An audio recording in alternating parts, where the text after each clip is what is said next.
Boas tardes a todas e a todos, señor alcalde, representantes das institucións, membros do mundo cultural, veciñas e veciños de Fisterra. Sexades todos moi benvidos a esta casa, que hoxe abre as súas portas para celebrar algo máis que unha presentación editorial. Reunímonos alrededor dun libro, sí, pero tamén alrededor da memoria. Esa memoria que nos explica, que nos une e que nos lembra que ningún pobo pode construir o seu futuro se antes non é quen de coñecer e valorar o seu pasado.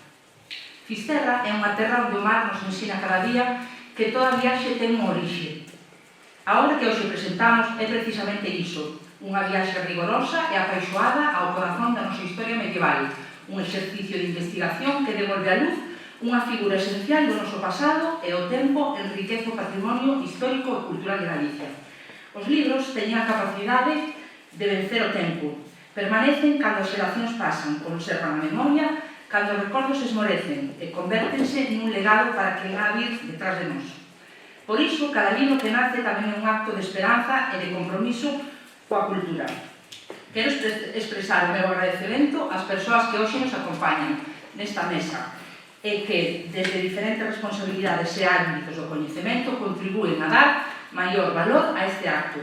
En primeiro lugar, ao profesor Eduardo Pardo de Guevara e Valdés, profesor ad honorem do CSIC, historiador de prestixio internacional e unha das voces máis autorizadas no estudio da nobreza, da xenealoxía e da heráldica medievais, quen ademais honra esta publicación coa autoría do seu premio. Benvido a nosa fermosa vila e moitas grazas.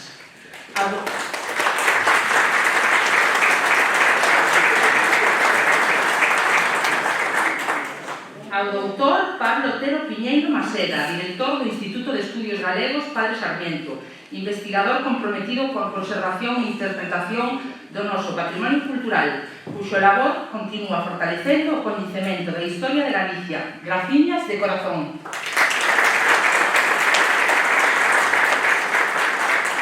Ao secretario xeral da Lingua, Valentín García Gómez, cuxo traballo a fronte da Secretaría Xeral da Lingua representa un compromiso constante coa promoción e a dignificación do galego como vehículo da nosa cultura e da nosa identidade colectiva, impulsando a súa presenza en todos os ámbitos da sociedade. Unha vez máis, moitísimas grazas por estar sempre ao noso carón.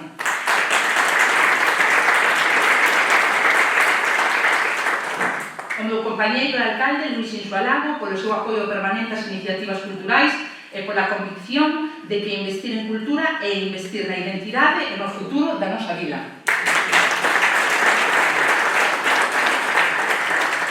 E permitídeme dedicarme unhas palabras moi especiais ao meu tamén compañeiro autor desta obra, Manuel Cansa Trillo.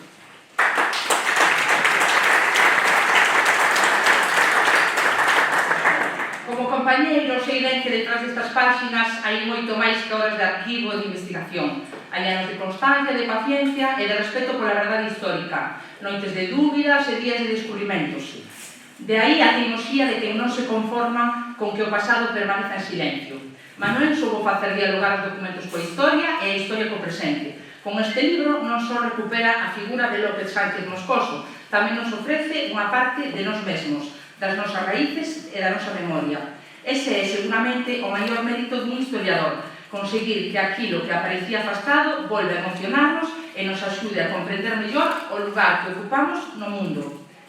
Quero rematar cun pensamento que resume o sentido desta tarde. Os povos non son grandes só polos monumentos que erguen, senón pola memoria que son capaces de conservar e transmitir. Hoxe, grazas ao traballo de Manuel e a presencia de todas as persoas que nos acompañades, Fisterra convértese unha vez máis nun lugar onde a historia deixa de ser pasado para volverse presente. Moitas gracias a todos por a vosa presenza, sexades benvidos e que disfrutedes desta presentación. Donlle paso a Pablo.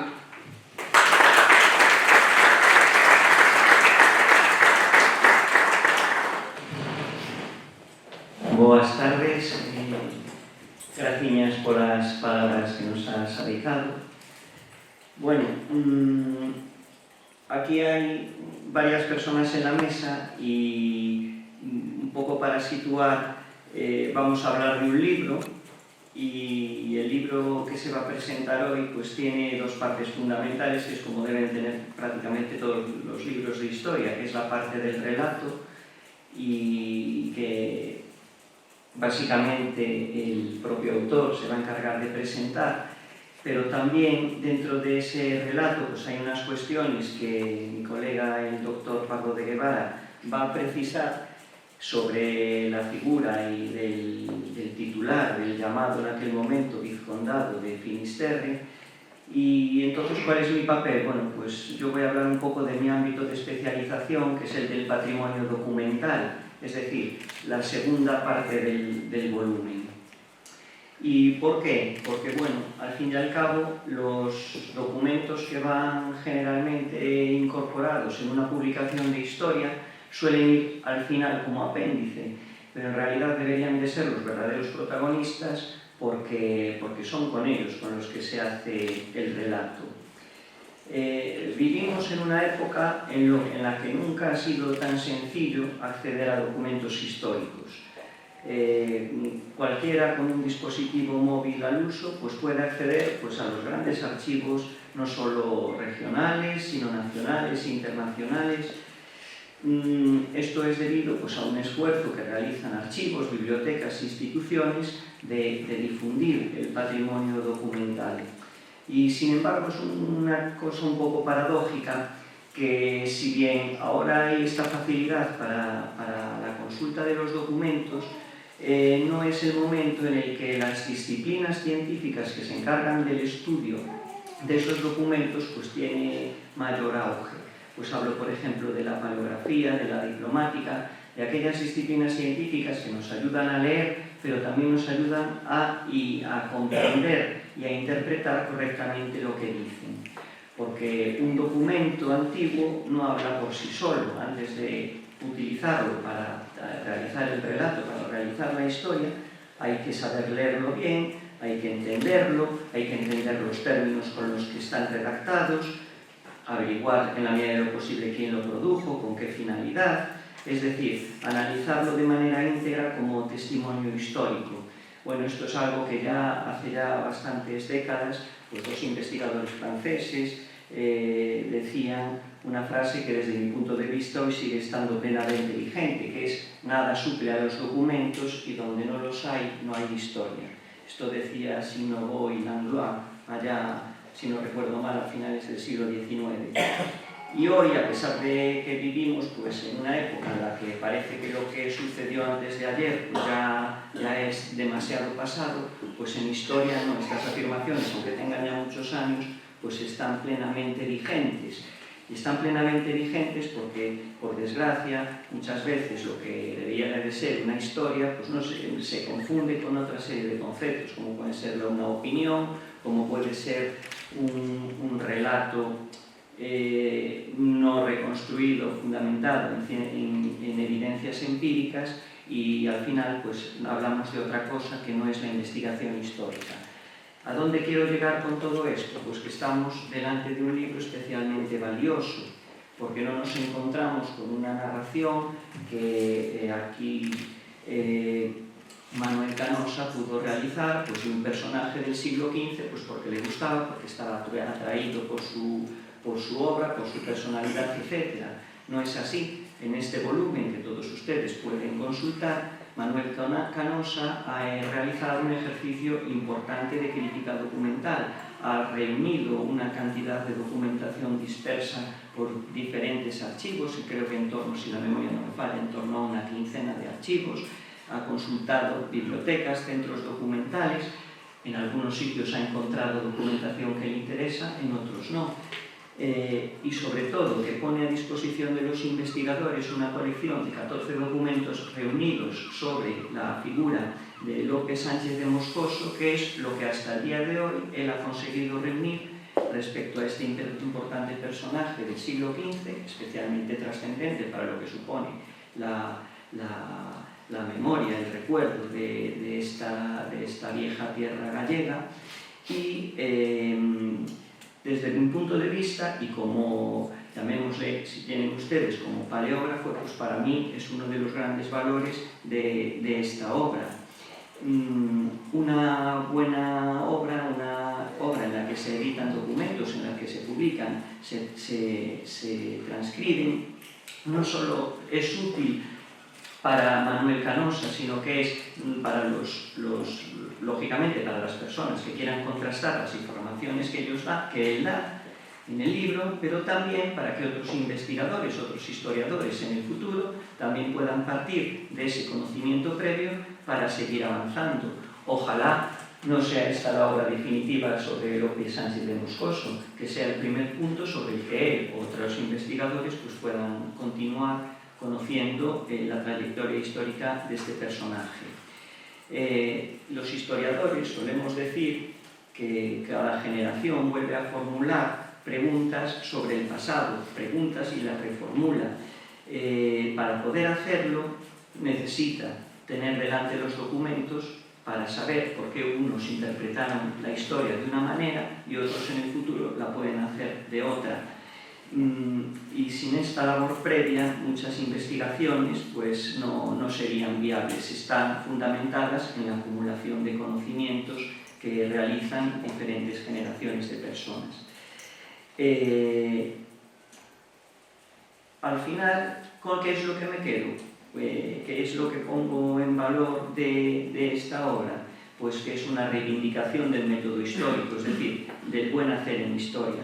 La historia no se improvisa, la historia exige paciencia, la historia, las fuentes no nos dan las respuestas que muchos queremos, o sea, que nos gustaría que diese sobre el pasado, pero bueno, nos ayuda a saber de lo que podemos partir y contrastar con una información empírica, con una evidencia, así es la ciencia, y lo que luego son las formulaciones y son las hipótesis con las que se pueden seguir trabajando y otros investigadores con otras nuevas fuentes documentales, con otros testimonios, pueden seguir avanzando en el conocimiento, que eso al final es de lo que se trata, avanzar en el conocimiento. El archivo es, y con esto ya termino, es el lugar donde realmente, y esto es creo que lo que deberíamos de quedarnos todos, donde comienza el trabajo del historiador. Dicho con otras palabras, por otro Manuel, no Manuel Canosa, sino Manuel Fraga, dijo en una ocasión que la historia comienza en el ensueño y termina en el archivo. Pues yo creo que has tomado muy buena nota de lo que es para hacer un buen libro de historia. Así que enhorabuena, Manuel.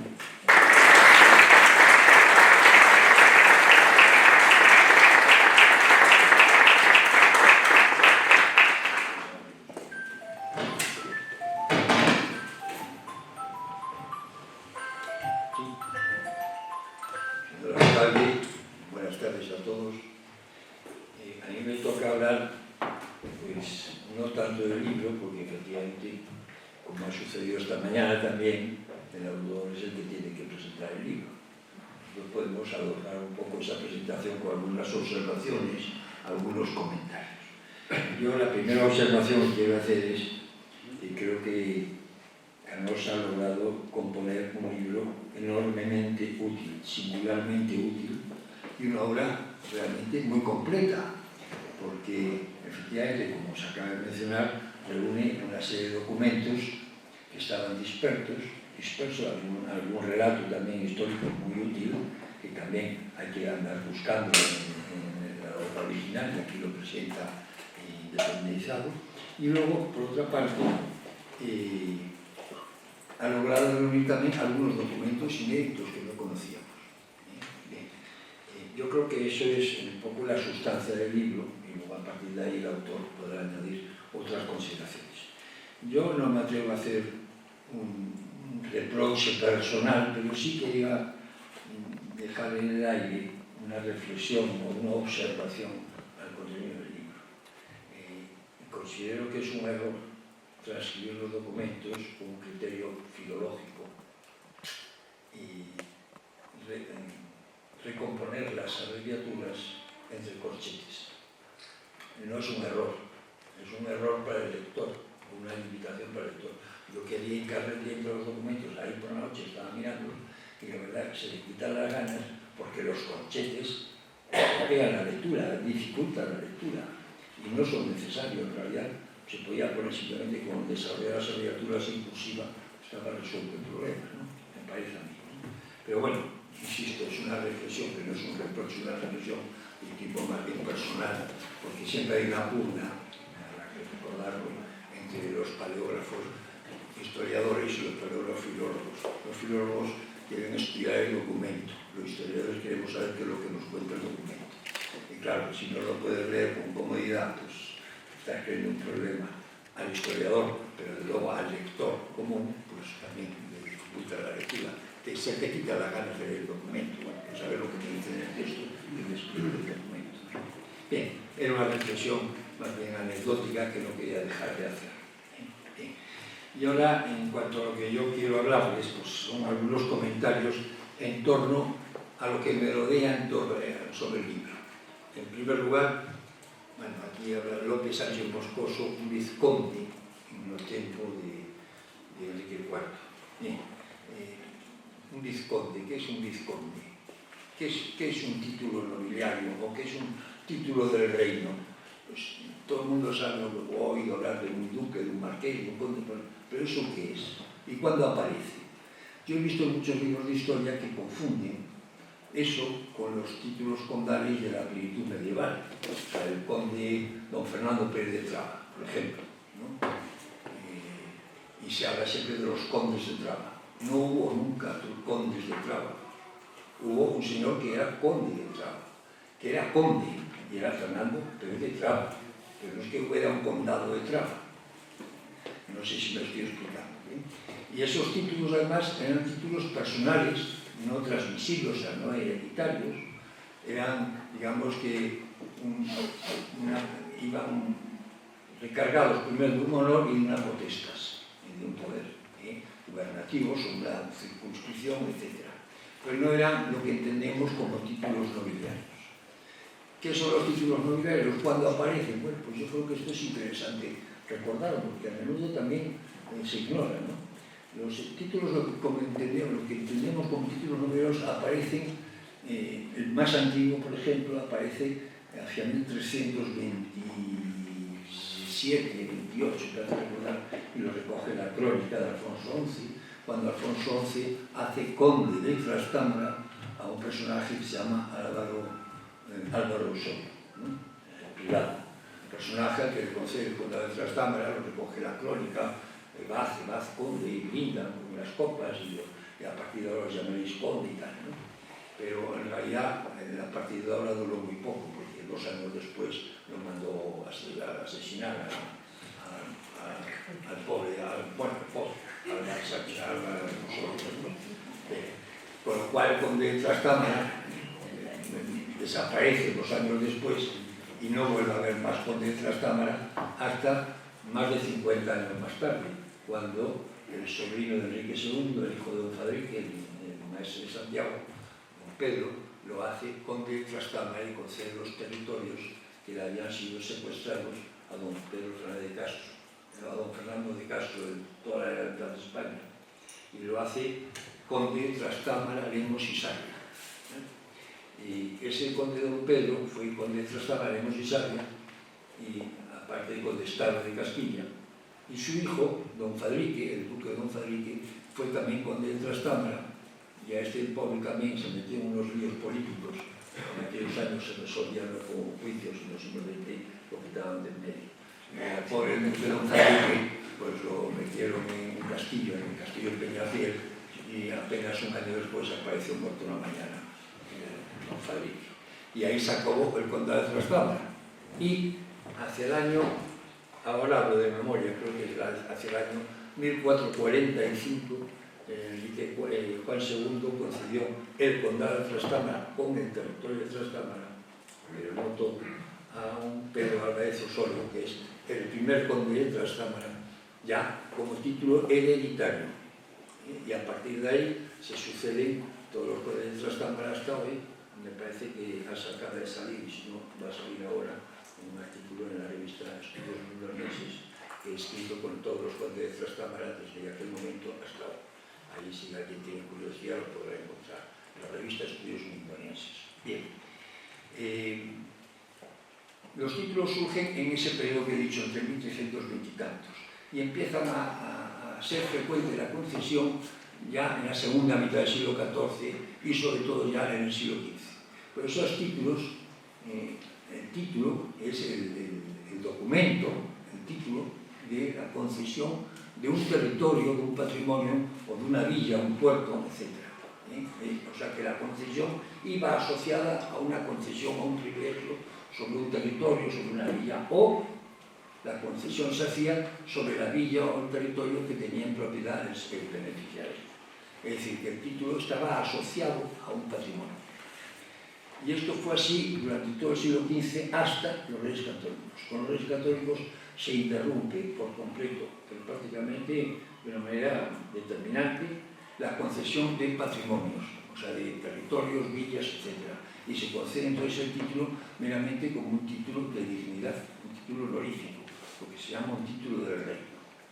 Y a partir de ahí ya los títulos nobiliarios tienen un recorrido a lo largo de la historia que llega hasta hoy y que ya no viene muy a cuento que yo les explique otras cosas, salvo algún detalle sobre el que volveré después sobre los vizcondados. En cuanto a los vizcondados, en Galicia, en el libro sobre la nobleza titulada de Galicia, figuran 13 vizcondados, 13. Pero no todos esos vizcondados son vizcondados como títulos nobiliarios o títulos del reino suceden con carácter de perpetuidad, hereditario, ¿no? Sino que son a veces vizcondados previos, como luego mencionaré. Y de esos 13 hay 4 que se conceden en tiempos de Juan II y Enrique IV. 4. El primero es el vizcondado de Altamira de Vivero, que en realidad debe ser el último que menciono, pero es el primero. Y este título se le concede al hijo del contador, el pobre contador que lo tiraron por la torre en Valladolid, por orden de Juan II, que era el contador mayor de Juan II, y su hijo fue el contador de Enrique IV. Y era señor de Vivero, y del puerto de Vivero y de la villa de Vivero. Y le concedió el título de vizconde de Altamira, que es una aldea, una parroquia, cerca de Vivero. Entonces es vizconde de Altamira y hoy se llama Altamira de Vivero. Sigue vigente el título, ¿no? Este título no se le privó, no se suprimió, o sea, tuvo continuidad.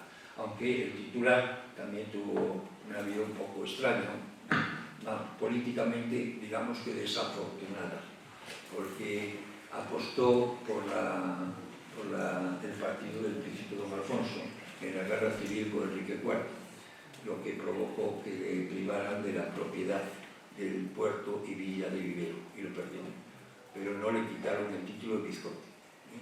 Luego apostó por el partido de doña Isabel, de la princesa doña Isabel. Incluso ofreció su casa en Valladolid para que se celebrara el matrimonio de doña Isabel con don Fernando, de los Reyes Católicos.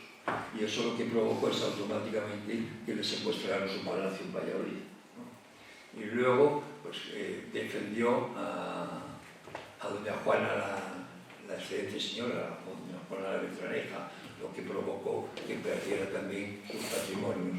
Es decir, que desde un punto de vista político fue de fracaso en fracaso hasta la caída final, ¿no? Pero no perdió el título ha continuado hasta hoy. ¿Cuáles son los otros 3 vizcondados? El de Monterrey, también que fue más temprano, fue con Enrique IV, pero más temprano al que hoy nos interesa. Y ese vizcondado se clausuró cuando se le concede el condado de Monterrey.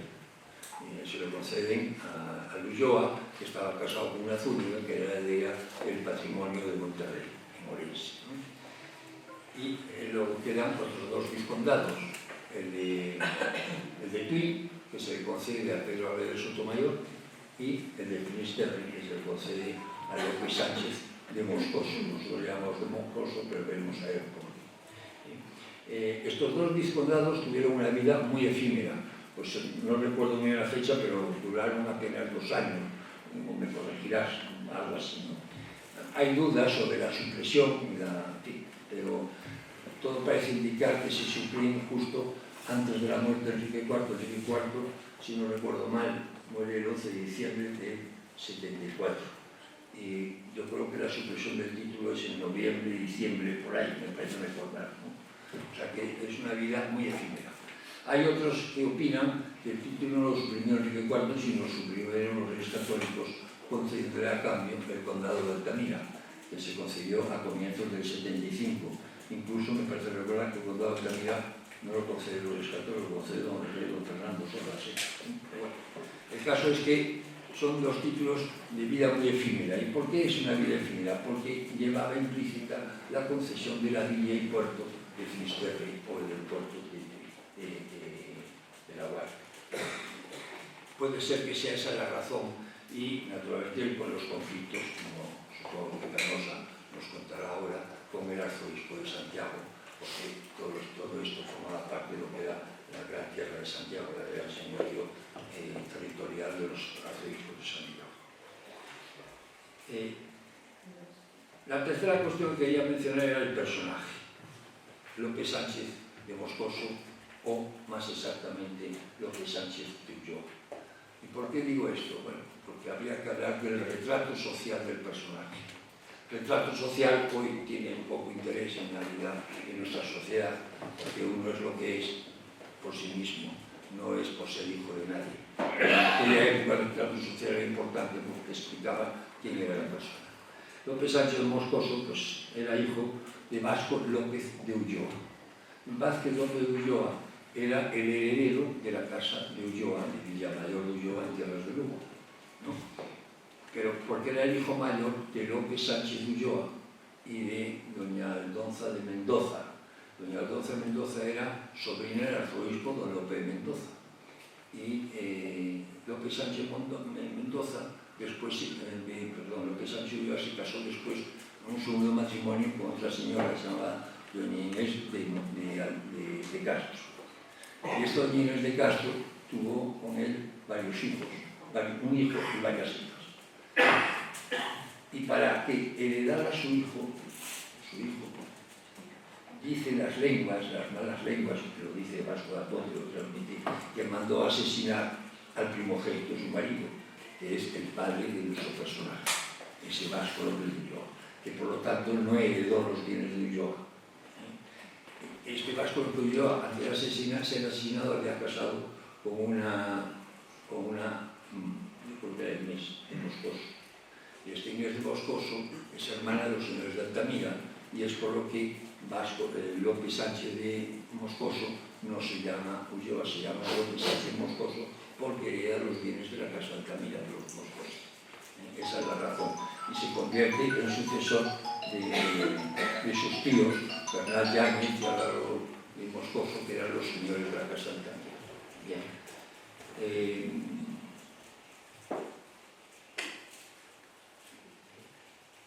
En su medio hermano, el que heredó la casa de Ulloa, el hermanastro, es el que luego va a ser el primer conde de Monterrey que he mencionado antes. ¿Vale?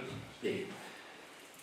La segunda cuestión en relación con nuestro personaje es su personalidad. Bueno, este personaje, así os cuento un poco la letra, está recogido en el libro de relatos, ¿no? Era un hombre muy gordo, pero extremadamente gordo. Tan gordo que tenía que ir montado en 2 caballos. No en un caballo, no podía ir con un caballo, tenía que ir sobre 2 caballos. Luego, lo dice también el cronista, no era un hombre para mujer. Y dice más exactamente, no era hombre para hacer generación. Entonces se casó con una señora que se llamaba doña Constanza das Mariñas. Esta Constanza das Mariñas era hija de Gómez Pérez das Mariñas, señor de las Mariñas de Gracolinas, ¿no? Y se casó con ella y ella, pues, muy poco después escapó y se marchó con un hidalgo de la corte de su padre, de Gómez Pérez das Mariñas, ¿no? Entonces Gómez Pérez das Mariñas, que era un personaje importantísimo, entre otras cosas, era un gran justador y había derrotado al gigante alemán que circulaba por Castilla derrotando a todo el mundo, y apareció un gallego pequeñito y se refirió al alemán. Entonces le habían enriquecido sus armas como una estrella, que son las armas de los marines, ¿no? Y entonces Gómez Pérez das Mariñas, avergonzado por el comportamiento de su hija, que había abandonado a su marido y se había ido con otro, pues se puso un capuz negro en la cabeza para tapar su vergüenza y juró no quitarse el capuz negro hasta la muerte. murió un año después, con el cambio de nombre. Entonces, el bueno de nuestro personaje, Lope Sánchez Moscoso, que se casó con otra señora, con doña Aldonza de Acevedo, que era hermana de Alonso II de Fonseca, el arzobispo de Santiago. Y lo dice, como dice Vasco da Ponte, dice muy sencillamente, sentencia, dice, bueno, porque él dice que, él dice que no era hombre para tercera generación, que no era hombre para mujer, y que entonces la abandonó y dice, sería por lo uno o por lo otro. Y dice, yo más bien pienso que fue por todo. Entonces luego se casó con la Aldonza de Acevedo y dice a Conde, fue aquella condesa Altamira que se enforcó en Santiago, o sea, se ahogó. Bueno, este es un poco el retrato personal de nuestro personaje. A mayores de eso habrá que decir también alguna cosa más. No tuvo una participación activa, ninguna, sino todo lo contrario, en la guerra de sucesión de Isabel y doña Juana, sino todo lo contrario, se mantuvo a la expectativa de por donde se inclinaba la balanza. Y cuando ya se inclinó definitivamente por doña Isabel, es cuando entonces entró en Liza y se hizo isabelino.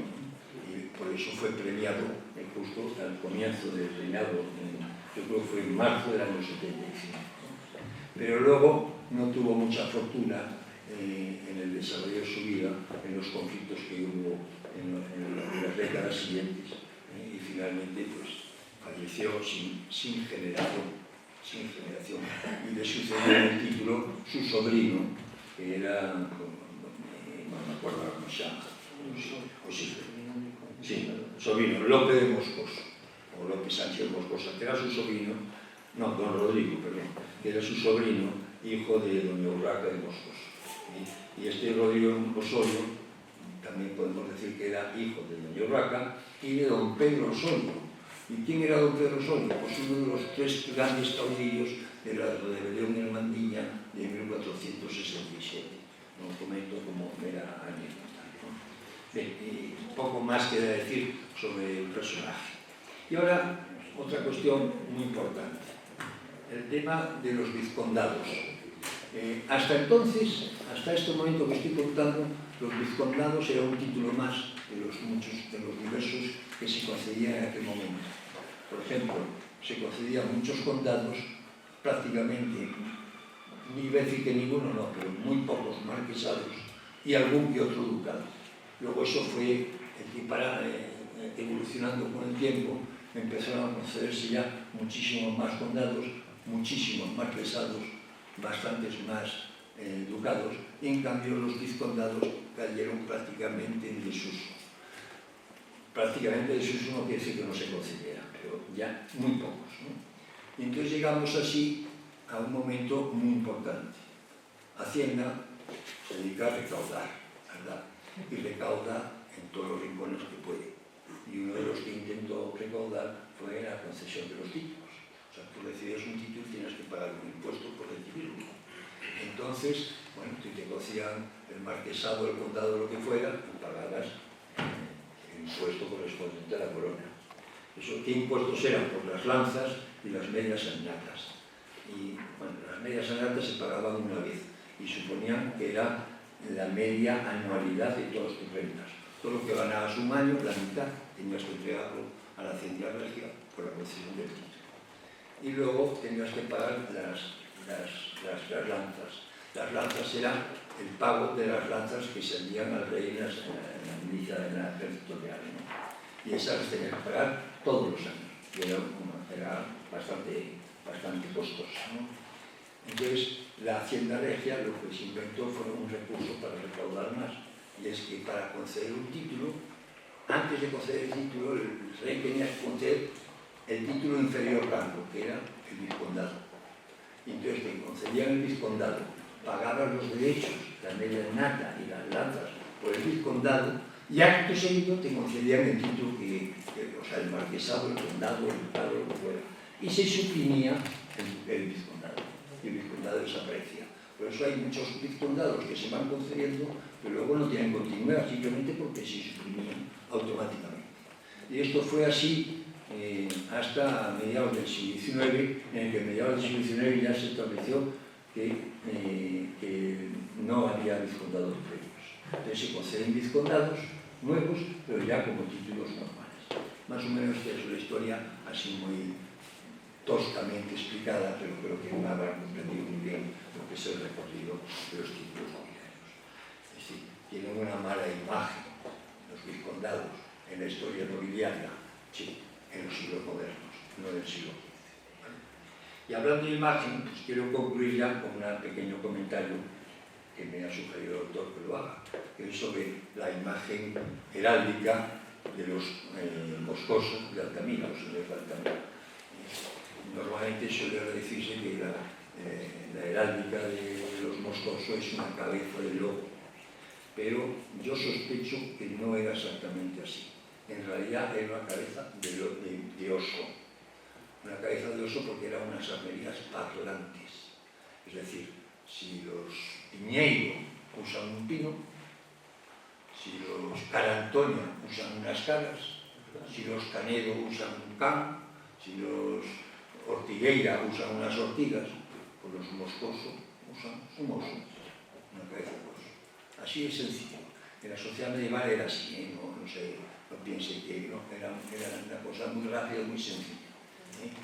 Para que lo entienda, en el cálculo que tengo yo hecho en las armerías medievales gallegas, sobre un centenario y medio de armerías, de linajes medievales, en torno al 30-32% de esas armerías son armerías parlantes. Y creo que el caso de los moscosos es así. Las representaciones, como hemos comentado más de una vez, si nos fijamos, las representaciones más primitivas, incluida esta que encabeza el libro, es algo muy singular en la heráldica medieval gallega, porque no existen testimonios gráficos de esas miniaturas. Bueno, existen algunas, pero muy pocas. En este se ve perfectamente que no es exactamente un lobo. Que no es un oso, hombre, yo pienso que sí, pero podría haber duda. Lo que no hay duda es que no es un lobo. El lobo es otra figura distinta, mucho más afilada, con las orejas muy erguidas, es otra cosa. Y esto efectivamente alude o inspira, parece claramente que es un oso. Y yo creo que con esto ya no les tengo más. Creo que con esto he cumplido con el compromiso de decir unas palabras.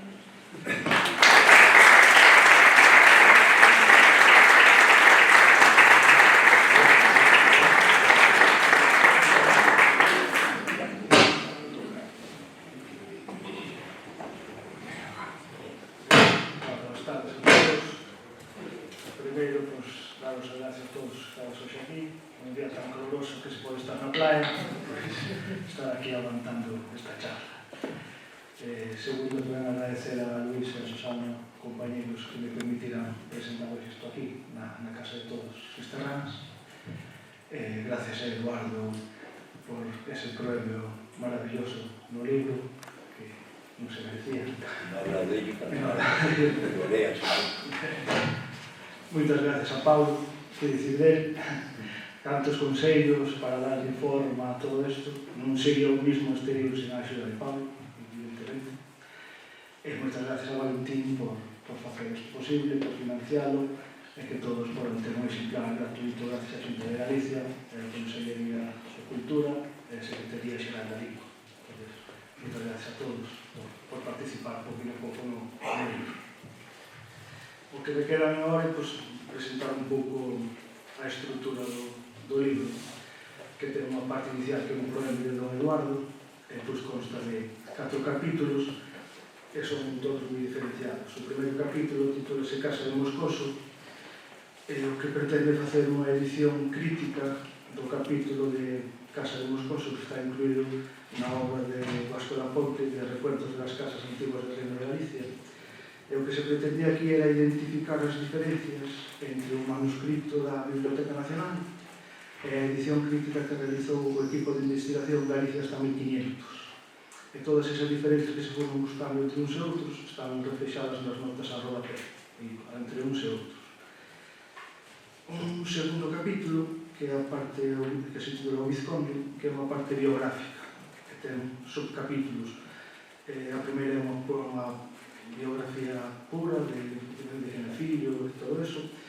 E o máis importante é que identificamos por primeira vez a firma manuscrita do Vizconde, donde ele firma como el Vizconde, que non estaba publicada. E apareceu un documento, unha carta de pago do Vizconde a Juan Moura, o alcalde da fortaleza de Vimianzo.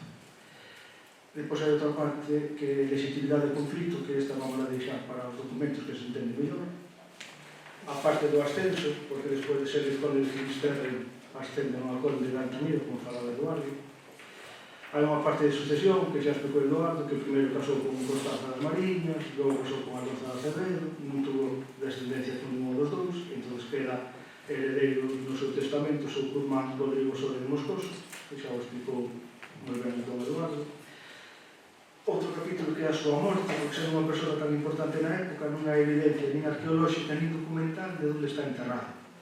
O único que podemos tirar é do seu testamento. O seu testamento di que se morre en Galicia quere ser enterrado en Santa María de Bonaval, en Santiago, da Orde de Santo Domingo. Pero que se morre leixos de Galicia, que era a frecuencia na época por traslados a Castela, guerras, conflictos, se moría leixos de Castilla, de Galicia que fora enterrado en calquer monasterio da Orde de Santo Domingo, porque podía estar enterrado en calquer parte. Debe ser un monasterio de Santo Domingo.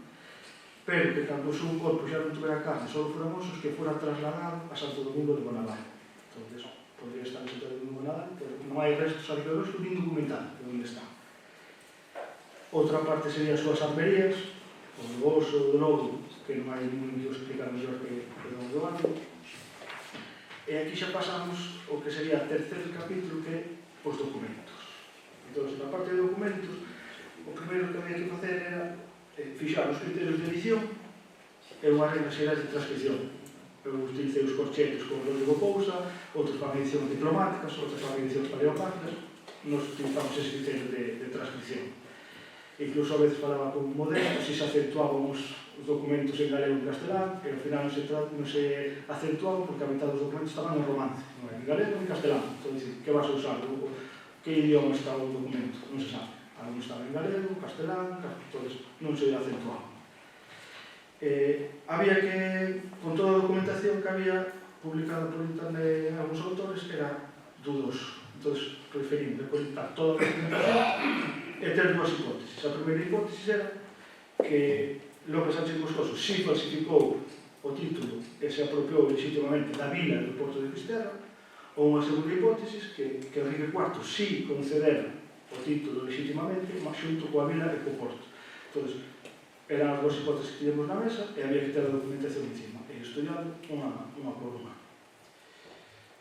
Entran 4 protagonistas. Estaba Enrique IV de Castela como rei de Castela, López Sánchez de Moscoso como vizconde de Finisterre, Alonso II de Fonseca, porque Fisterra nesa época pertenecía ao arzobispado e ele iba a reclamar con firmeza que era propiedade do arzobispado e do cabildo. Pois entre Isabel I de Castela e Fernando II de Aragón como posiblemente os que anularon o título que pudo ser nos últimos anos de Enrique IV, pero o documento, unha carta de confirmación de los reis católicos.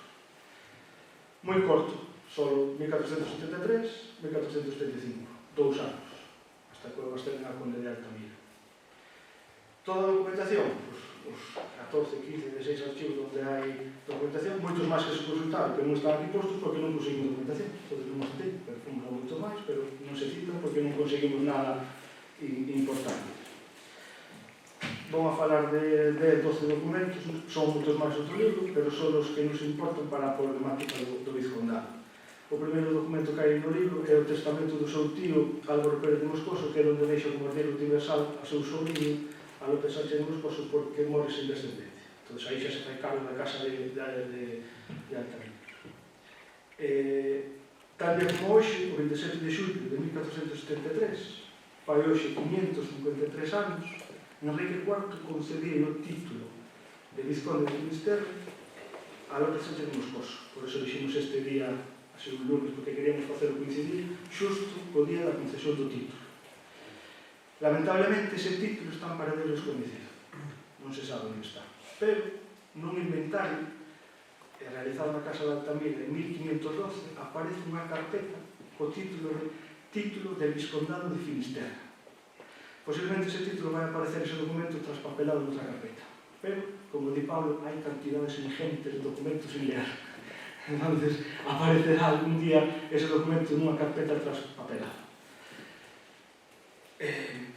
Xusto tamén, 3 meses despois de concederlle o título, Enrique IV, o 27 de outubro de 1473, desde Santa María de Nieve, en Segovia, emite unha carta esclarecendo que o título é falsificado e que non se intitule ni se lle chame Vizconde de Finisterre a López Sánchez Moscoso.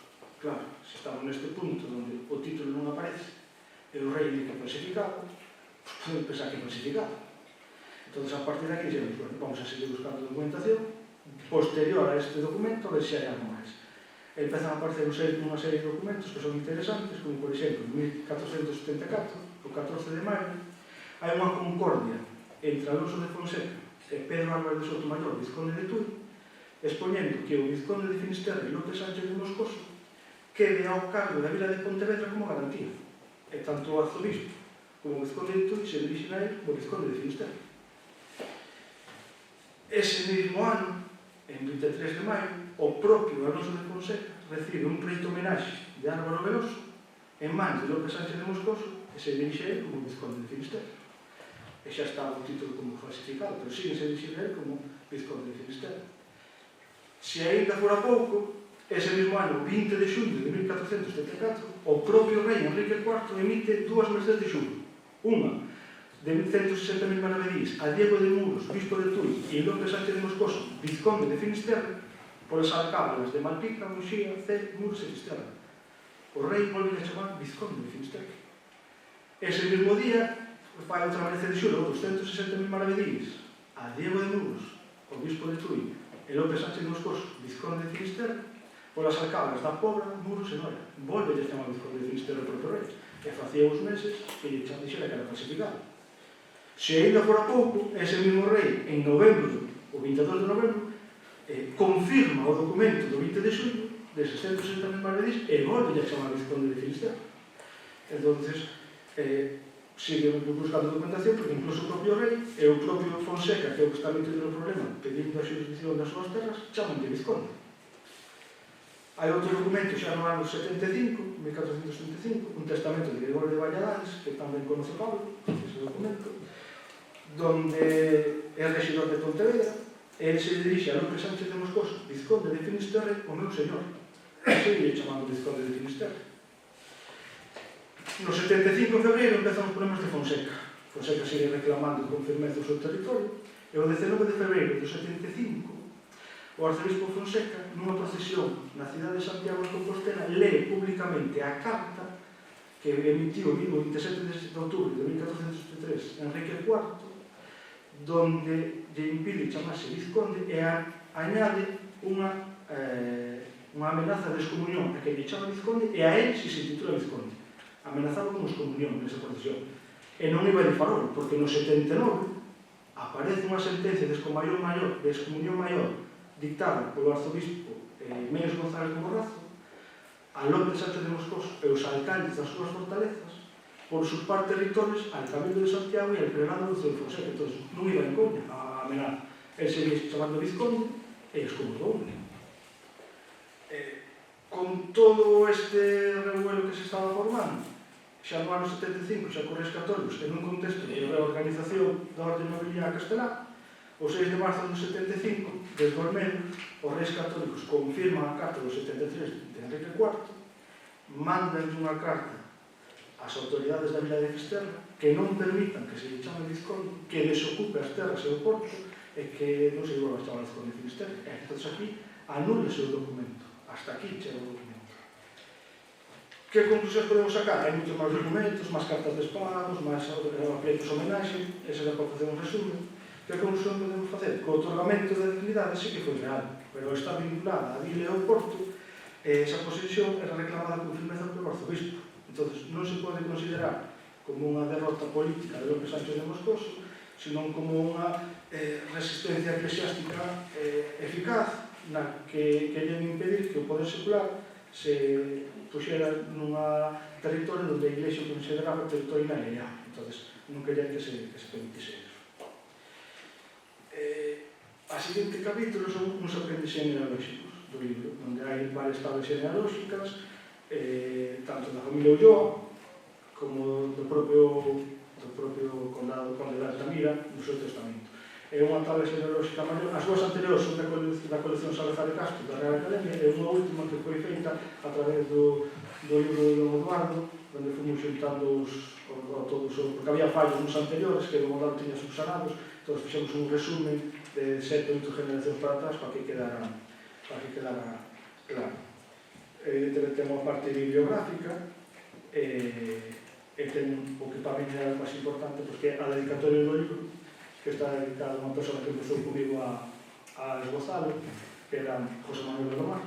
Empezamos juntos a darlle voltas, e xa non está, pero nos rematei, non? Entón, esta é máis ou menos a teoría de a opción 1 e opción 2, que para mí queda claro que era a opción 2.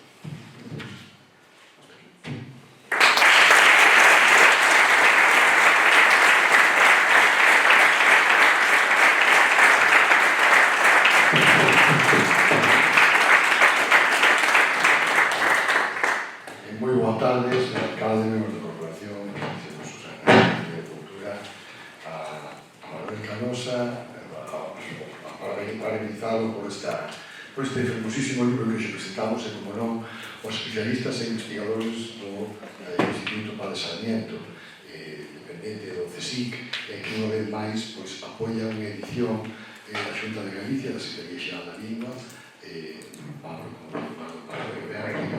estamos aquí presentes en Fisterra, onde queríamos estar para, como digo, facer honra a esta historia de López Sánchez de Moscoso. Non vou ser tan usado como falar sobre o Vizconde de Fisterra, porque xa fixeron voces moito máis autorizadas que a miña, evidentemente. O que sí quero deixar un manifesto é, decía a Consellería de Cultura ao principio, e logo reiteraron os historiadores do CSIC, os investigadores, que é un pouco que non coñece a súa historia, non se acaba de coñecer de todo. E miren agora aquí uns minutos neste salón do Concello de cousas que acabamos de descubrir destas terras, que son unhas terras nobres, unhas terras onde pasaron moitísimas cousas antes de nós estar aquí. E hoxe foi parte do coñecemento tanto de propios destes lugares como do mundo inteiro, porque están publicados, e o que está publicado trascende o noso coñecemento, o arco cronolóxico no que nós podemos vivir e podemos recrear o que sabemos, senón que queda para sempre aquí. A historia de López Sánchez de Moscoso, de verdade, que é unha historia ben curiosa, que merecía ser recompilada e que merecía ser contada. Eu creo que é un fermosísimo libro que hoxe ides ter vos todos na vosa man e despois de dar aos vosos fogares para poder ler, para poder contar, para poder transmitir todo o que aquí se conta. Un libro da feitoría en Greta Orgánica, que agradecendo tamén a súa o seu labor na elaboración e tamén na maquetación a Joaquín París, que traballou moito nesta edición e que queremos tamén agradecer todo o seu traballo.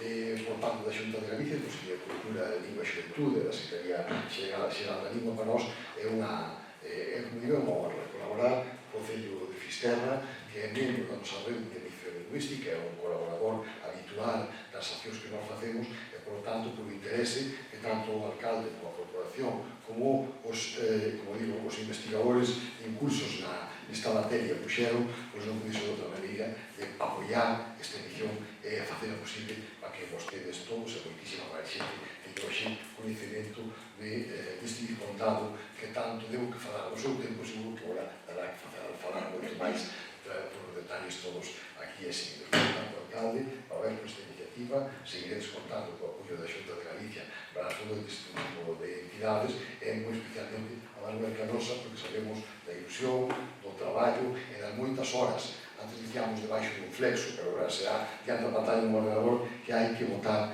para sacar adiante unha obra deste calado, deste rigor e desta calidade de investigadora histórica que sexa apoiada por altos especialistas do Instituto Padre Sarmiento, pois evidentemente, como acaba de aclarar, foi el a alma e o motor de explosión deste libro que hoxe coñecemos. Nada máis, e vos, que vos libro moito, e que teñamos que volver aquí moitas máis veces a presentar libros de autores e autoras de Fisterra ou desta famosísima Costa da Morte, que é emblema e signo de Galicia inteira, da Galicia bonita, como nos gusta decir, na Consellería de Cultura e Xuventude. Moitísimas gracias, meu padre.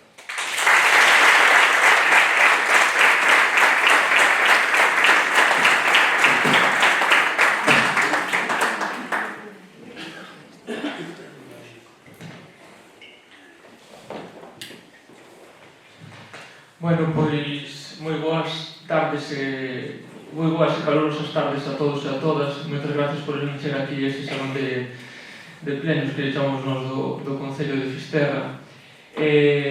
Bueno, despois destas exposicións, pouco me queda que dicir. A mí o que me gustaría sobre todo é dar as gracias primeiro a todos vos por vos interese. Sin o interese das persoas, sin o interese dos potenciais lectores, isto, o autor sabe máis que min, isto non ten sentido, non? Agradecer de xeito especial a Xunta de Galicia, a Secretaría Xeral da Lingua, a Valentín García, polo seu apoio incondicional sempre nesta iniciativa noutras como por exemplo Historia de Galicia, que, bueno, pois tamén foi unha parte moi importante nosa de Fisterra, de Ramón Marcote, por aquí familiares está Rocío, que a min chegar antes. Entonces, este tipo de apoio de iniciativas son pois é o que máis podemos agradecer, non? Xa se repetiu nesta mesa ao longo desta tarde que se non sabemos de onde vimos, non sabemos de onde vamos. Entón, gracias Valentín polo a Xunta de Galicia, en nome do Concello de Fisterra, polo apoio incondicional que sempre nos otorgades. Agradecer tamén aos especialistas, a don Eduardo Parda de Guevara e a Pablo Otero polas súas verbas e polas súas explicacións. A verdade é que os que incluyen, os que o mellor non conhecemos e non estamos ao tanto deste tipo de historia, pois agradecemos moito unhas explicacións máis científicas e máis elaboradas sobre a temática. Agradecer a Susana polo incansable traballo que está facendo na Consellería de Cultura, unha consellería que funciona todos os días, a todas horas, e que bueno, é un traballo diario, constante, e bueno, impagable, a verdade. E agradecer, como non, ao noso autor, ao noso querido amigo veciño de Fisterra, Manuel, por un traballo que comezou, corríxeme, eu creo que era por 2015-16, seguramente, non?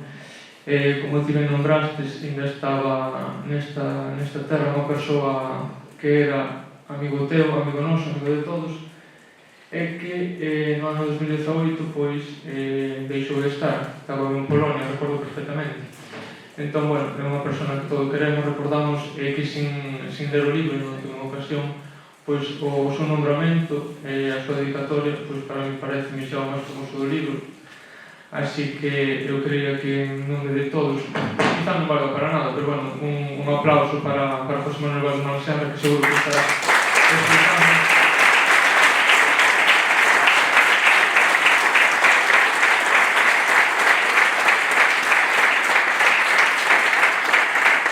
E que seguro que estará orgulloso de todos nós e de Manuel en especial. Por último, gustaríame salientar que a Consellería de Cultura e Patrimonio do Concello de Fisterra estamos a realizar unha labor, un traballo que próximamente verá os seus frutos máis logrados. Estamos co regulamento de honores e distincións, como dixen antes, recuperamos o compendio de Historia de Galicia de Ramón Marcote, veciño de Saliñeiro, moi importante, e a raíz do que decía don Eduardo, do tema da heráldica, do escudo dos moscosos, pois decir que estamos traballando tamén, esperamos que dentro de pouco sea realidade, pois o escudo heráldico e a bandeira heráldica do noso Concello, do Concello de Fisterra. Nada máis, decirvos e reiteravos as gracias a todos os presentes, aos intervintes e sobre todo a Manuel. Nada, toca disfrutar da obra, que, bueno, que sexa orgullo para todos os fisterranos, pois cando leamos a obra que nos sintamos reflexados, que nos leve a aqueles tempos e que aprendamos e sepamos vivir o futuro como seguro que vamos a saber. Sempre Fisterra, gracias, boa tarde.